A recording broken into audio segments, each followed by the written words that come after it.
आप देख रहे हैं रोशन पाकिस्तान न्यूज।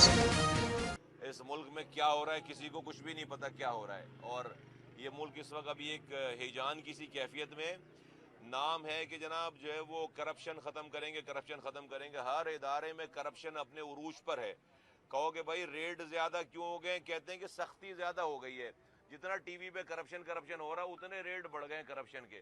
हर चीज़, कोई एक जगह ऐसी नहीं है जहाँ पर करप्शन रुकी हो, बल्कि करप्शन के रेट बढ़ गए हैं। जितना ये शोर मचा रहे हैं वजीर आजम साहब टीवी पे, पकड़ लूंगा, मार लूंगा, छोड़ूंगा नहीं, करप्शन के रेट और बढ़ गए। जिसका हल अलल टाप लगे हुए, जिसका जिस इदारे का जो दिल चाह रहा है वो कर रहा है, कोई पूछने वाला नहीं है।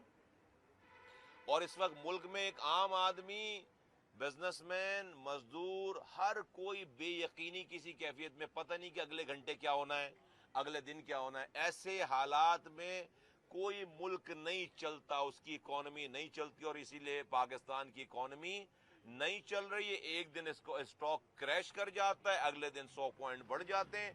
लोग जो है वो अपनी इन्वेस्टमेंट निकाल निकाल कर जा रहे हैं कराची जैसे सनती शहर को, जो कि पाकिस्तान को रेवेन्यू कमा कर दे रहा है। यहाँ की सबसे बड़ी खबर क्या है कि कुत्ते के काटने से 33 अफराद जो है वो हलाक हो चुके हैं। क्या हो गया भाई, हाई कोर्ट ने उस पर कॉग्निजेंस ले लिया। भाई हाई कोर्ट अब कुत्ते के काटने के ऊपर नोटिस ले रही है और वो अहकामात दे रही। कोई सिटी गवर्नमेंट नहीं है, कोई प्रोविंशियल गवर्नमेंट नहीं है। फेडरल गवर्नमेंट का तो खैर अल्लाह ही हाफिज है। 4 दफा वजीर आजम आए, पहली दफा आए तो कह के गए कराची का सबसे बड़ा मसला अफगानियों का और बंगालियों को शनाख्ती कार्ड बनाना है। अच्छा भाई बना देते, उसके बाद भूल गए। उसके बाद कहा कि भाई मास्टर प्लान बनाना है, मास्टर प्लान बना देते, भूल गए। उसके बाद आए तो कह के गए कि 162 अरब रुपए का पैकेज देकर जा रहा हूं, कोई 162 रुपए का भी नहीं पता। और जो यहाँ के जो नुमाइंदे हैं, जो यहाँ कर जो यहाँ के सो कॉल्ड अपने आप को कहते हैं कि कराची के चैंपियन है, जो पार्टियां हैं, कोई पूछने वाला, कोई करने वाला नहीं है। भाई अगर वजीर आजम पाकिस्तान सिंध के वजीर आला से बात ही नहीं करेगा तो वो 1 रुपए का काम यहाँ पर नहीं कर सकता।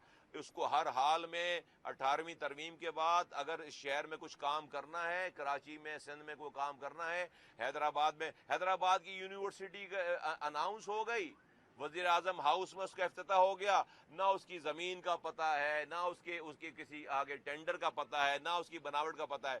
मतलब मुझे तो ये नहीं समझ में आती कि हुक्मरान लोगों को कितना बेवकूफ समझते हैं। लेकिन मैं लोगों से कहना चाहता हूं, लोगों, अब ये हुक्मरानों का कसूर नहीं, तुम्हारा कसूर है। जालिम अब ये हुक्मरान नहीं है। हर वो आदमी जो खामोश है वो जालिम का साथी है, बल्कि बड़ा जालिम है। इस शहर में बारिश हुई थी, पहली बारिश में 33 अफराद मर गए करंट लगने से। चांद रात वाले दिन बारिश हुई है, ईद की नमाजों में जनाजों की नमाजें पढ़ाई गई हैं। उसके बाद 15 दिन के बाद फिर बारिश हुई, 8 बंदे मर गए। कोई नहीं, किसी, मैं बोल बोल कर थक गया कि भाई ये आरिफ नकवी से वजीर आजम साहब पूछें, वो उनके दोस्त हैं, अबराज के मालिक हैं, कि ये के इलेक्ट्रिक में उन्होंने क्या कर दिया है कि भाई बिजली तो दे नहीं सक रहे, बंदे मर रहे हैं।